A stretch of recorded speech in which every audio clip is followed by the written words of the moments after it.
Əgər təmirə başlayırsınızsa, buna hazır olmalısınız. Bu dəfə yolumuz Sədərəyə, aksesuarları seçməyədir. İlk gün gəzə bildiyimiz bütün mağazaları gəzdik. Bəyəndiklərimin şəkillərini çəkdim və möhtəşəm foto düzəltmə qabiliyyətimlə bu şəkilləri hazırladım ki, baxım görüm hansı yaraşır. Tavan üçün də modellərə baxdıq. Bəzi şeyləri almışdıq və çox yorulduğumuz üçün məcbur evə qayıtmalı olduq.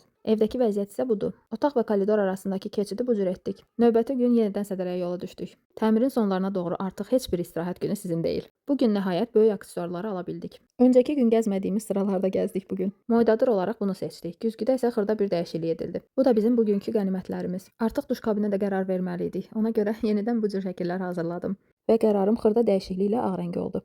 Nəhayət mətbəx mebeli üçün də ölçülər götürüldü. Mebelin çertejini özüm çəkmişdim. Nəyin harda olacağını əvvəlcədən təxmini olaraq bilirdim.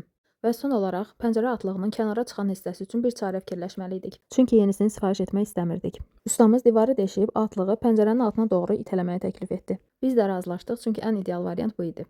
Və beləcə də bu həftəni bitirdik.